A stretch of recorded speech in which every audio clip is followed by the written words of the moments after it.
The story of Bungie begins deep in the Swedish countryside, in the tiny fishing village of Askersund, where the farmers would gather each... Askersund? I'll put my boot in your Askersund. Now listen up. Bungie starts here. Sweet Home Chicago, 1991. That year I was taking an artificial intelligence class, and Jason was in that class. I was working on a game, and Alex was trying to start a company. Where Jason is actually a lot like a shipboard AI, where most of the time it does miraculous work that nobody else could do, and then the other times it's, you know, crazy. This is what I think of the Computer Game Developers Conference. You know, we just got to talking and thought maybe we should try partnering up. And I finished that first game for the company that became Bungie. Two guys come up with a manifesto. 7 steps to world domination. 7 steps to world domination. Because that's the best number. It's like rock. Nothing beats rock or 7.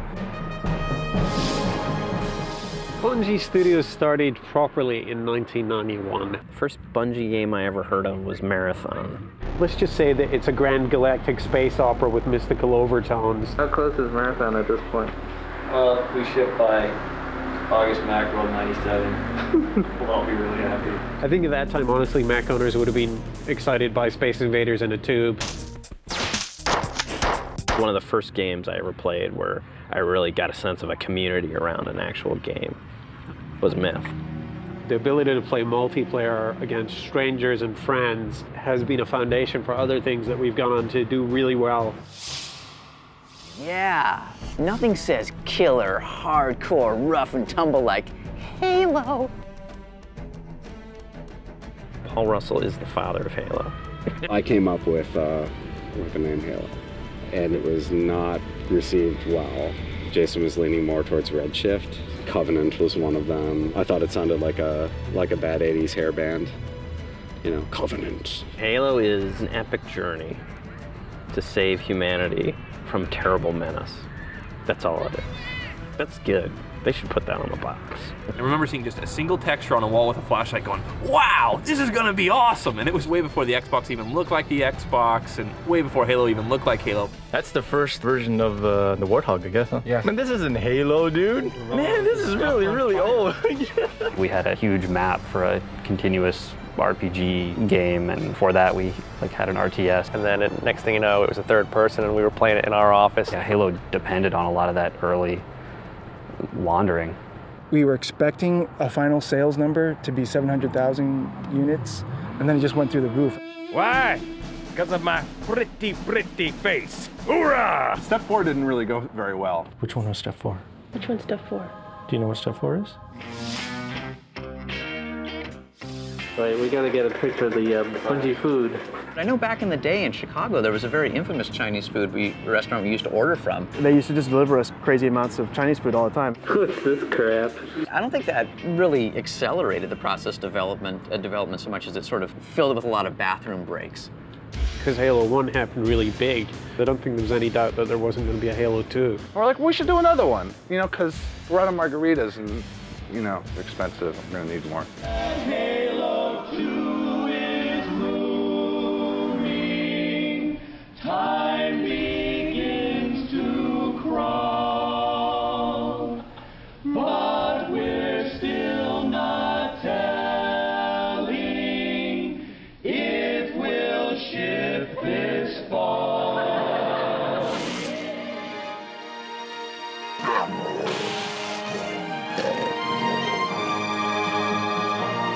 Bet you can't stick it.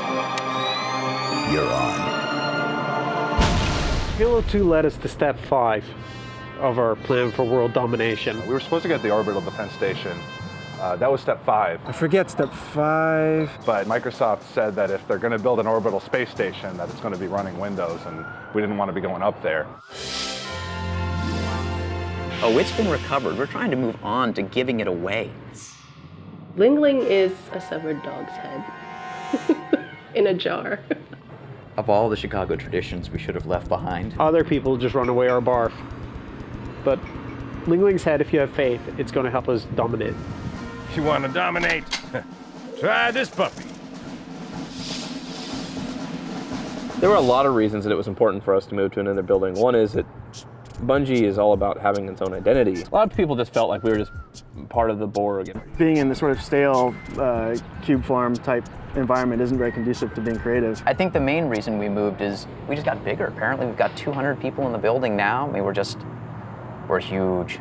The new place is a lot more like, I think when my dad came to visit, he was like, oh my God, this place looks like the set of 24 or something. It's like a fortress of solitude right next to a Starbucks. The day at Bungie starts with the obligatory run through security.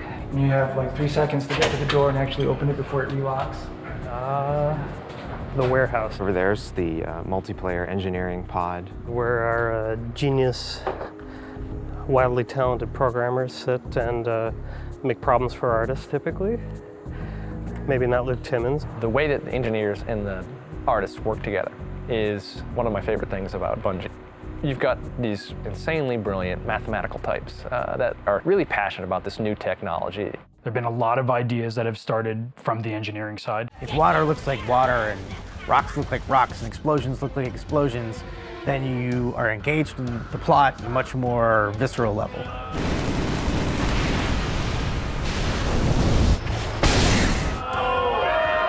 You see water shows up in every level. So basically means if you have something cool, they'll actually go out of their ways, making sure that the technology gets used in the right way.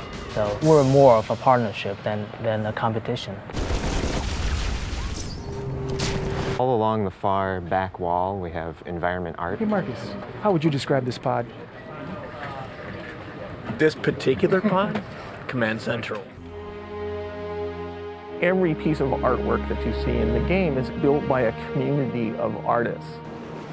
The dirt on the tires gets there because someone has to put it there. The scratch on the inner side of the fender because a rock might have jumped up and hit it.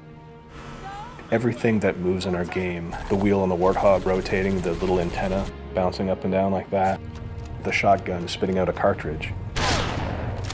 They flesh out the world, make it feel a lot more real. Every now and then, it'll catch my eye still. Wow, I can't believe we were able to pull that off. The acoustics are fantastic in here.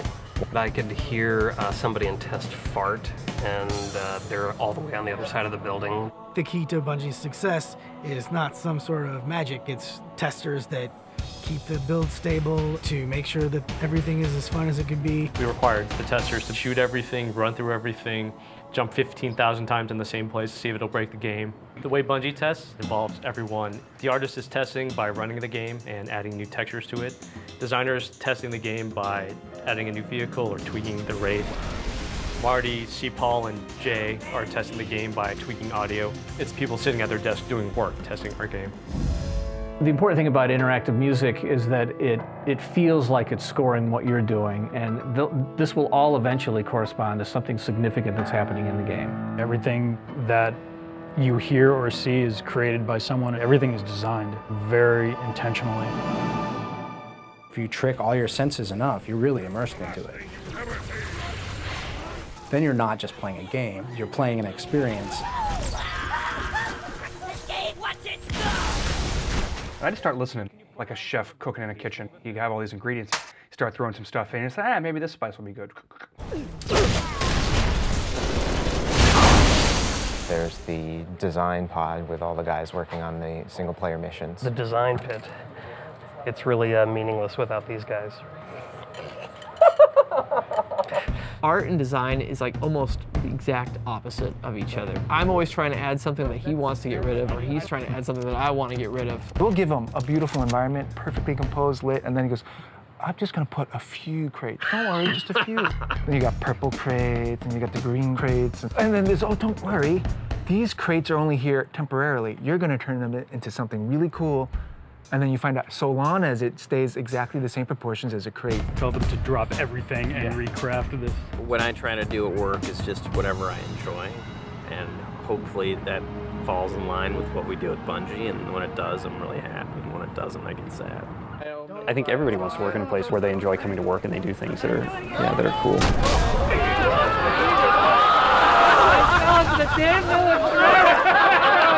I think everybody's intentions of being at Bungie, like everybody here wants to make cool games, do cool stuff, not so much for everybody else that's out there is because we want to create cool shit.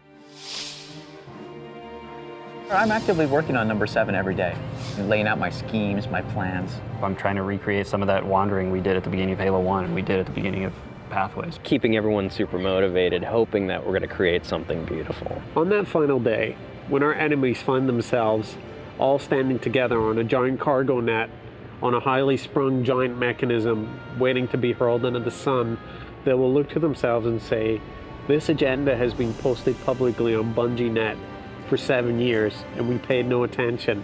If only we'd looked. Ha! Talk to me after the next trilogy. I'm gonna be in there, right?